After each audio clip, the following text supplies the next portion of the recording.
Oiê! Meu nome é Patrícia Calderon, sou jornalista, estressadíssima, mas gente boa, tá?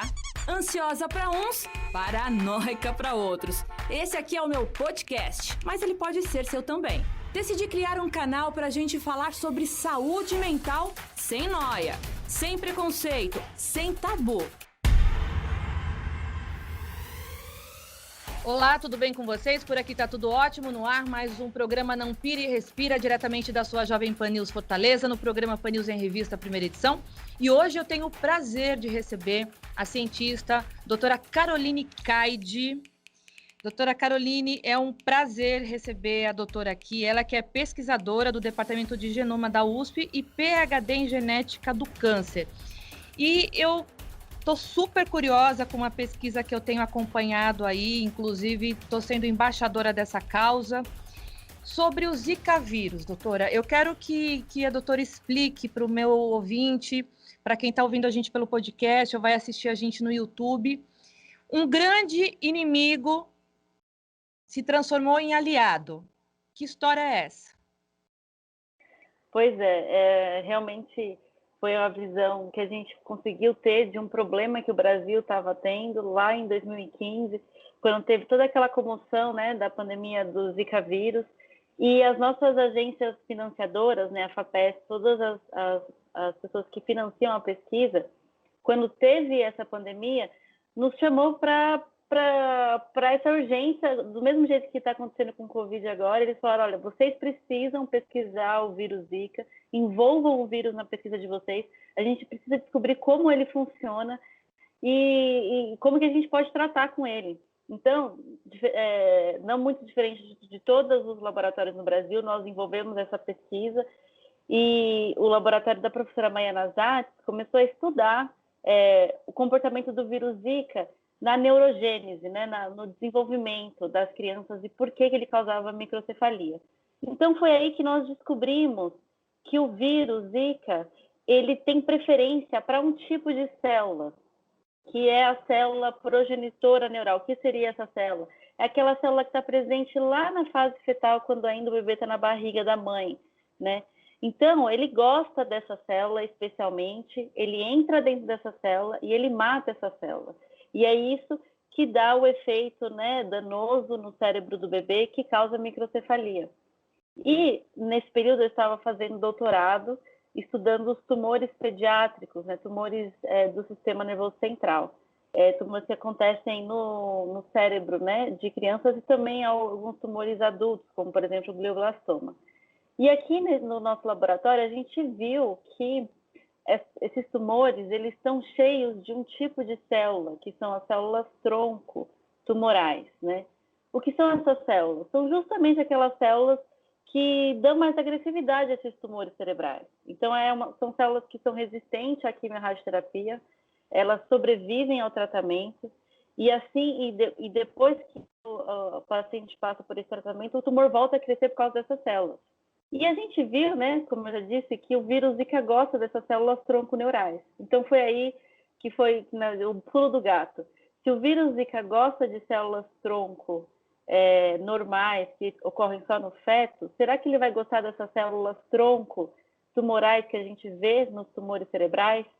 Né? Porque elas eram muito parecidas.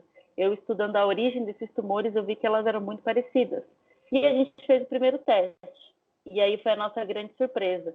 Do mesmo jeito que o vírus, ele entra e mata as células que estão lá na fase fetal do bebê, ele também entrou, infectou e matou as células tumorais, de tumores cerebrais, né? E em apenas 3 dias. Então, foi aí que começou todo o nosso estudo. Vocês fizeram testes em camundongos e cachorros, né, doutora? E o tumor cerebral desses camundongos, ele é bem parecido com esses tumores agressivos que dão em criança e em adultos, né? Porque as estatísticas não são nada animadoras para os pacientes com esses tipos de gliomas, né? E o que vocês perceberam nos camundongos? Sim, então é um modelo pré-clínico que a gente faz aqui no nosso laboratório muito especial, que ele é único, a gente chama de modelo xenográfico. O que seria isso, né? Traduzir essas palavrinhas difíceis. A gente pega células de tumores humanos, então são células de pacientes que a gente derivou lá, a gente vai até o hospital, aqui no nosso caso, o Hospital das Clínicas, a gente pega essas células dos tumores dos pacientes e estabelece elas no nosso laboratório e injeta essas células humanas dentro do camundongo. Então, é um modelo que a gente consegue estudar o comportamento das células humanas, né, dentro de um ambiente vivo, que é o camundongo. E eu estou acostumada a fazer essas neurocirurgias nos camundongos, sempre testando diversas drogas, mas o tumor ele nunca para de crescer. Uma característica desses tumores cerebrais é essa, ele nunca para de crescer. A gente pode tratar com várias terapias, e o que a gente vê geralmente é que ele diminui o crescimento, mas ele não para de crescer. E a minha surpresa foi que quando a gente testou o vírus Zika como tratamento, o tumor simplesmente desapareceu. Ele foi diminuindo e depois ele desapareceu, até os focos metastáticos, né? Isso foi uma surpresa até para mim, mesmo trabalhando com tumores há 10 anos, que na época, quando eu vi esse primeiro resultado, eu pensei que a máquina estava quebrada, inclusive. E eu pedi para o técnico fazer diversos testes, e até que a gente viu que realmente, não, a máquina não estava quebrada, o tumor realmente que tinha desaparecido do camundongo. E aí, a partir daí, a gente fez diversos outros testes em camundongos, né? Testou mais para ter certeza, e realmente era isso mesmo. O efeito do Zika nesses tumores é realmente impressionante, ele mata esses tumores e os camundongos ficam muito bem. Os cérebros dos cachorros também receberam essas células humanas ou não? Vocês aplicaram diretamente no cérebro animal? Sim, aí já é um modelo diferente, porque os cachorros tinham tumores já, então eram cachorros com tumores caninos, né? Então, tumor espontâneo, e é muito triste esse cenário também para os cachorros, porque não é feito neurocirurgia. Então, são cachorros com donos que chegam, começam a ver que o cachorro está muito debilitado, e quando ele chega na clínica e descobre esse tumor cerebral, não tem outra alternativa. Geralmente, os tumores são gigantescos e não é feito nem cirurgia para retirada desse tumor. Quimio e rádio, elas são muito caras, então os donos geralmente escolhem por eutanasiar o cachorro, né?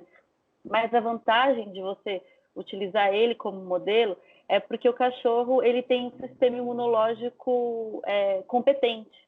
E uma terapia que usa um vírus, uma das coisas que ele faz é ativar o sistema imunológico, né? Então, para a gente, como modelo, era muito importante. E foi exatamente como você descreveu. A gente convidou alguns desses cachorros, conversou com os donos para participarem desse estudo. E mesmo com um tumor muito grande, os cachorros muito debilitados, logo que a gente injetou o vírus no sistema nervoso central desses cachorros, né? A gente injetava direto no líquor, o vírus vai direto para a região tumoral. Isso que foi uma das coisas que a gente ficou muito impressionado. Então, o vírus ele tem esse tropismo para o tumor. A gente não encontrou em outras regiões neurônios normais. E ele começa a destruir a borda desse tumor.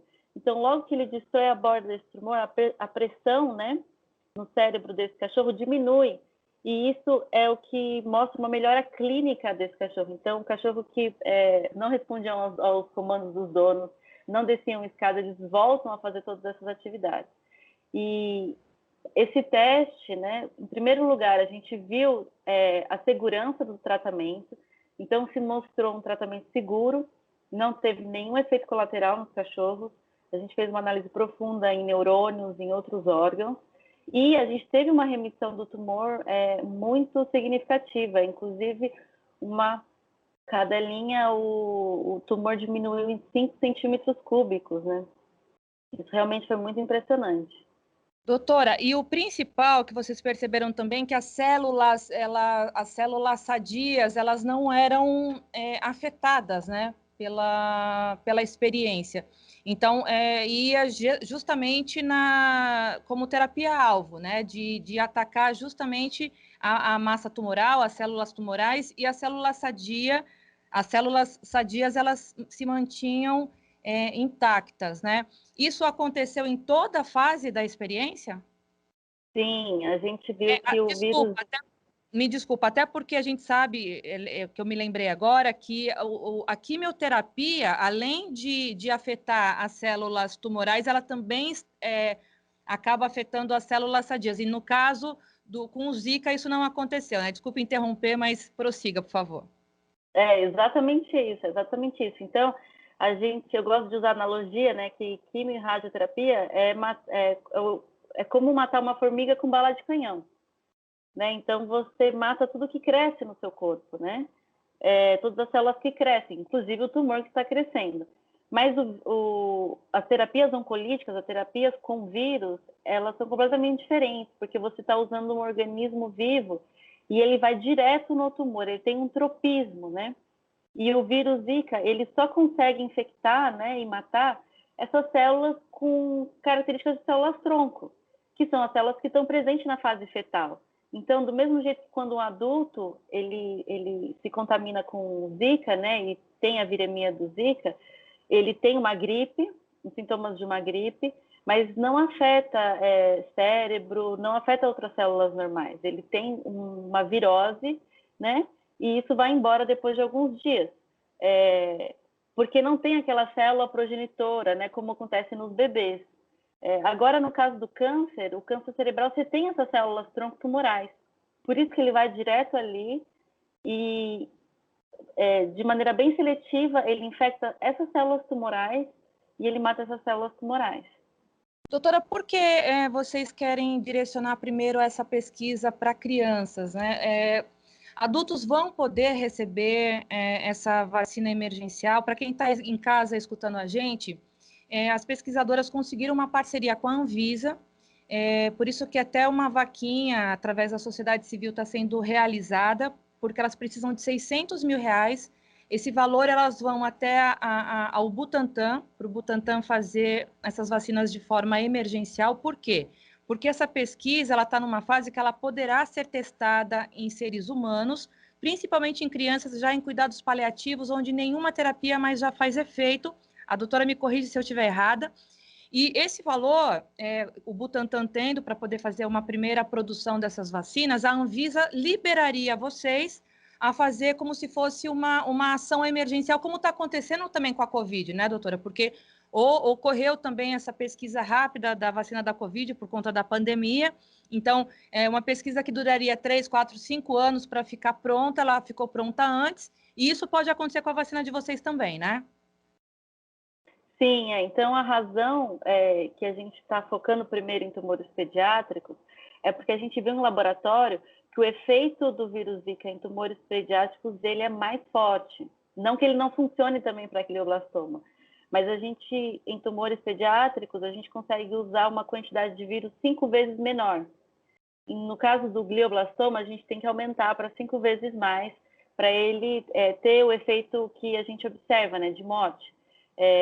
Então, os nossos resultados, eles são completos e bem robustos para a gente já fazer um teste em criança. Mas como você mesmo disse, né, a gente precisa vencer aí alguns obstáculos. O primeiro é a produção desse vírus em condições limpas para ser injetada em uma pessoa. Então, o vírus que a gente tem trabalhado, ele é um vírus limpo, mas a gente pode usar em espécies, né, cachorro, camundongos. Para se injetar em humanos, ele precisa ser especial, que a gente chama isso de GMP. Então, a gente tem essa parceria com o Butantan. Então, parte desse dinheiro vai ser direcionado para produzir esses vírus GMPs para a gente injetar em humanos. E depois, a gente tem uma parceria também com outros hospitais, o Hospital de Barretos, também o Hospital do Graac. E a ideia é a gente apresentar esse caso para a Anvisa, porque eles têm, como você comentou, né, a RDC 338, artigo 13, permite o uso emergencial de produtos não passíveis de registro para casos emergenciais, casos urgentes, em que a pessoa está com risco iminente de morte, né? Então, é um tratamento, um teste que a gente faz em algumas pessoas, não é um ensaio clínico, é um teste em algumas pessoas em que a Anvisa libera, porque a pessoa já não tem outra alternativa, né? E ela vai estar em risco de morte, então a gente faz esse teste e e tenta salvar a vida da pessoa. A gente tendo resultado positivo, a gente vai ter mais força para montar um ensaio clínico robusto, né? E aí, talvez pediátrico ou adulto, alguns especialistas acreditam que seja mais fácil iniciar um ensaio clínico em adulto em glioblastoma, por causa das leis, né? De você começar um ensaio clínico em adultos é mais fácil do que em crianças, mas ele já demora tempo, já é uma coisa mais robusta, mas a gente acredita, e já requer muito mais financiamento, um número muito superior a esse de 600 mil, né? Então, mas aí a gente espera conseguir outros parceiros da rede privada. Então, a gente acredita que conseguindo esse primeiro teste, a gente vai conseguir notoriedade para partir para um ensaio clínico. Essas crianças, elas já elas foram selecionadas de que forma? Me parece que o Hospital de Barretos já tem uma parceria com vocês, né, no interior de São Paulo. Sim, eu recebo e-mail dos pacientes, alguns entram em contato direto comigo, outros entram em contato com o Hospital de Barretos, também tem alguns pacientes do GRAAC. E, na verdade, quando a gente chegar e tiver o produto, é quando a gente vai sentar e olhar aqueles pacientes, selecionar aqueles que estão em... Acho que os que estão mais em risco, né? Aqueles que precisam urgentemente. E não vai ser uma escolha fácil, porque eu tenho muito mais que 3 a 4 pacientes, mas a gente vai pensar com muito carinho, e isso é uma decisão clínica, né? São os médicos que vão decidir aqueles que realmente precisam mais. De que forma que vocês estão imaginando esse protocolo para poder iniciar essa terapia de outra fase, que seria inserir em humanos? Como que o vírus funciona? A gente pensa assim, em injetar ele ou direto na região do tumor, caso a criança tenha um acesso a isso, ou no líquor, que é o líquido que banha todo o sistema nervoso central, né? Assim que nós fizemos com os cachorros. Então, essa é uma vantagem, porque você não precisa de uma neurocirurgia.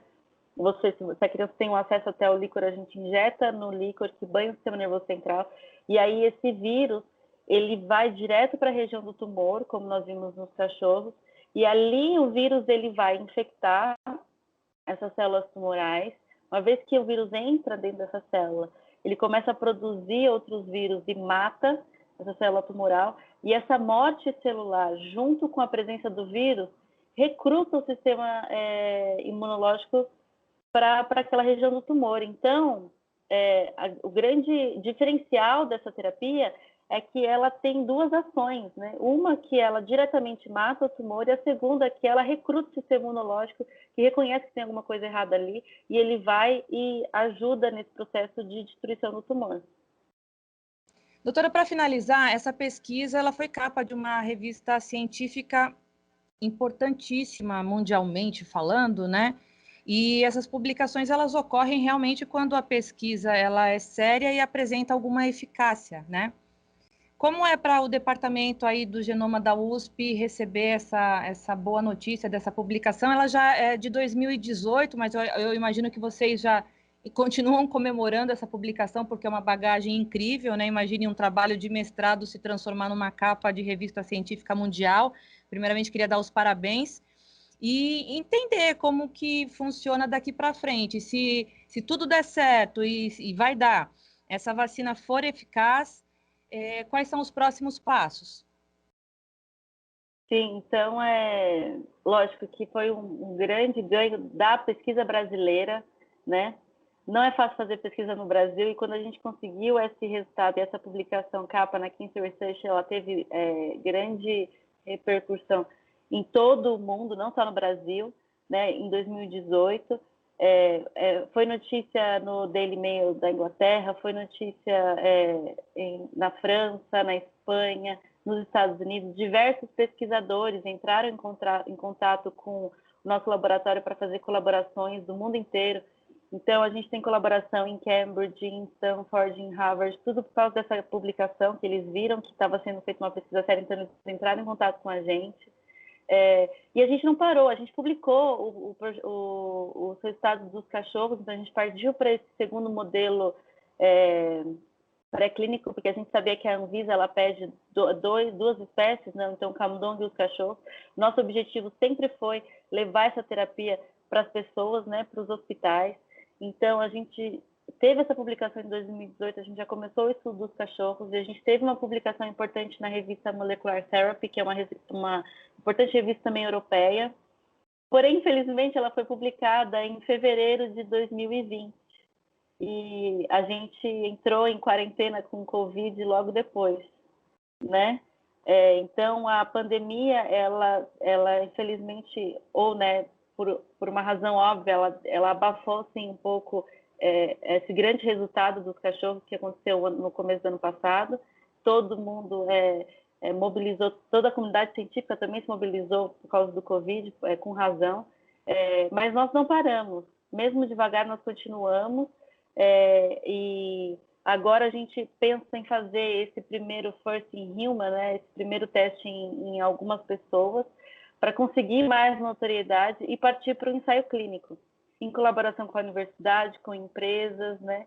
A gente está tentando todas as ferramentas que nós temos aqui no Brasil para a gente conseguir levar essa tecnologia à frente e fazer um ensaio clínico, algo que não é muito comum aqui no Brasil, um ensaio clínico fase 1, mas a gente está vencendo todas as barreiras, aí lutando para conseguir chegar nesse estudo clínico, que é uma coisa muito mais robusta, requer muito mais financiamento, e levar esse produto para a realidade clínica, né? Para os pacientes, que são esses que precisam mais, né? Esses pacientes que eles estão morrendo sem outra alternativa, não tem terapia efetiva. Doutora, muito obrigada pela sua participação.